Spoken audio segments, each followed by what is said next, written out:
Halo. Oke, kita akan coba ngebahas tentang, sisi lain dari AI di dunia programming gitu kan.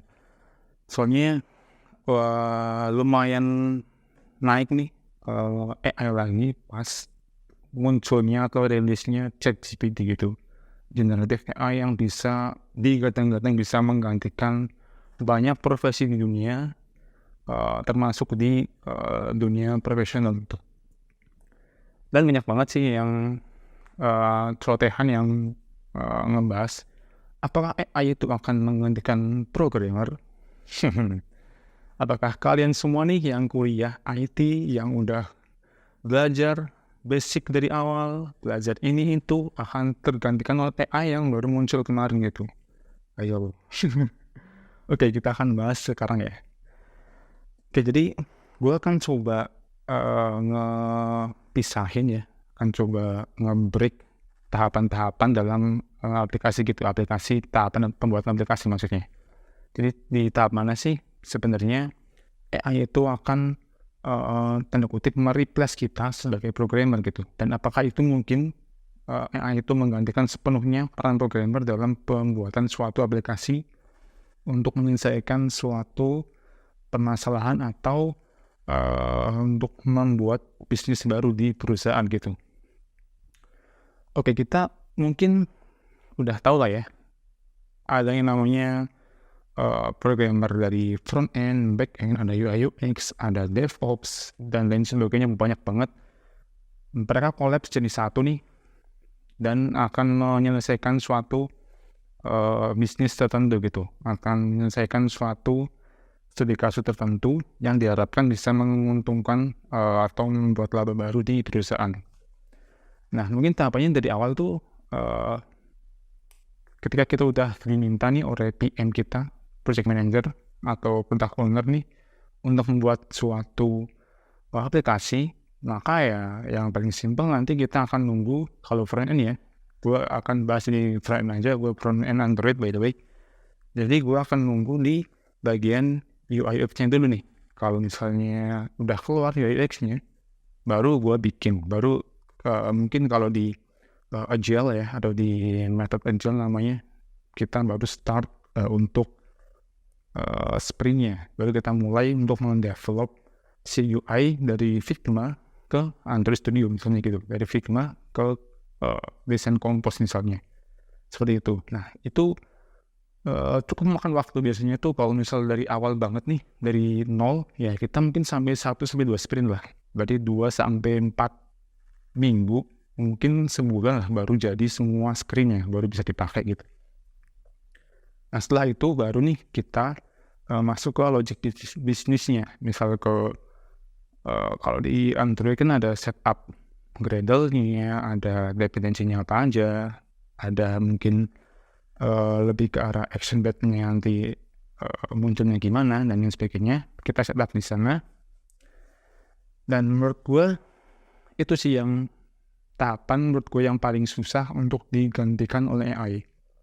Kalau tahap pertama tadi kayak mendevelop dari screen Figma ke kode Compose misalnya, gue yakin sih si AI udah bisa lah, atau minimal kita tinggal merevisi sedikit kode yang di-generate oleh si AI itu. Misalnya kayak ChatGPT atau Google Bard ya, yang udah bisa mengenerate suatu kode yang sifatnya sederhana dan repetitif gitu, berulang untuk kita menggunakan kodenya. Tapi kalau gua coba tadi ya masukin AI ke logic bisnis aplikasi, kayaknya dia tuh untuk sampai sekarang ya, itu belum bisa menggantikan posisi para programmer gitu, karena kan kita harus collapse nih sama tektokan sama back end, sama QA barangkali mau testing gitu kan, terus collab sama PM-nya, ini mau gimana, kalau misalnya ada cash claim di aplikasi itu kita mau gimana. Nah, hal-hal yang bersifat abstrak, hal-hal yang bersifat kreativitas manusia itu masih sulit digantikan oleh AI. Again ya, gue bilang sampai sekarang. Jadi itu mereka bisa bisa banget untuk membantu kita nih, untuk membantu membuat kode-kode yang bersifat tadi repetitif, kayak bikin button lah, bikin text field, bikin login screen misalnya, bikin splash screen dan lain sebagainya, banyak ya. Mereka bisa membantu banget kita dalam mempercepat pembuatan aplikasi. Jadi yang tadi misalnya nih, programmer butuh misalnya 2 sprint berarti kayak ya lebih kurang sebulan lah bikin semua screen di Figma di-convert ke dalam misalnya ke Android Compose gitu ya, lumayan makan sebulan. Nah mungkin kalau bantuan AI nih kita bisa mempersingkat lah nih, jadi misal 1 sprint aja, jadi tinggal 2 minggu udah kelar semua, dan 2 minggunya lagi atau sprint berikutnya kita tinggal fokus ke logic bisnis aplikasinya.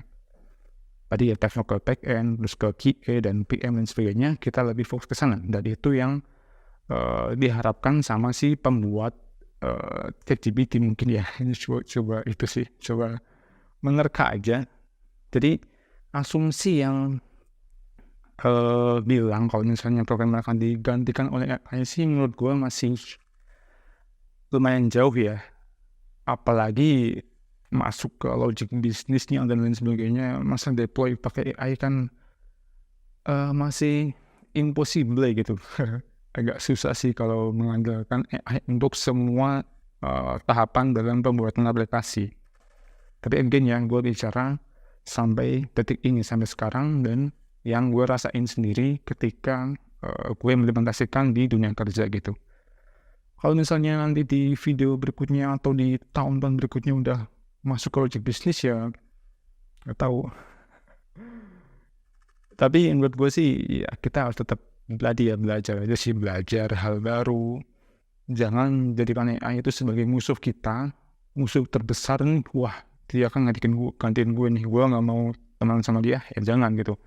Kita andelin dia tuh buat menyelesaikan hal-hal yang remeh, hal-hal yang kecil, hal-hal yang harusnya kita tuh nggak usah pikirin, kayak convert dari Figma ke Compose misalnya, kan ya udah ada Relay sih sebenarnya plugin di Android Studio, cuman kan kalau udah ada dibantu sama AI ya mungkin akan jauh lebih cepat dan jauh lebih efisien lagi gitu.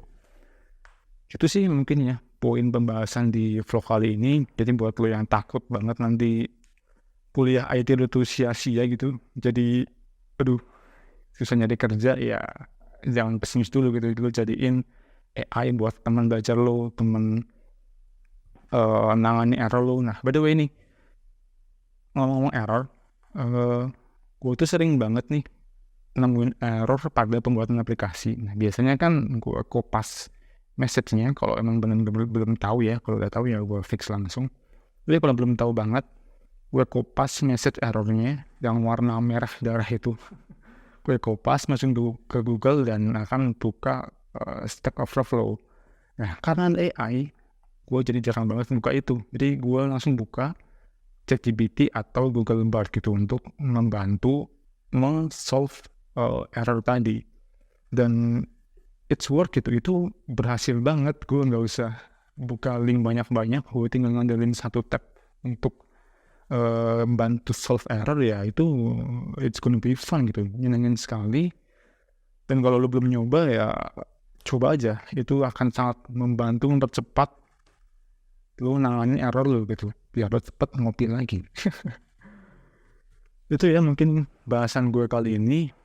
Mungkin nggak ada materi spesifik sih yang udah gue siapkan sebelumnya, kayak yang lagi jalan di Cetak Kompos. Gue bikin materi dulu baru gue jelasin, tapi sekarang gue jelasin berdasarkan yang gue alamin di dunia kerja, yang gue alamin di kantor gue sendiri. Emang seperti ini, belum sepenuhnya kita mengandalkan AI untuk membuat sebuah aplikasi gitu. Jadi buat lo yang masih kuliah, yang masih belajar IT ya tetap semangat ya. Jadikan AI sebagai teman belajar lo, bukan jadi musuh lo. Itu quote kita hari ini. Dan sampai jumpa di video berikutnya. Dadah.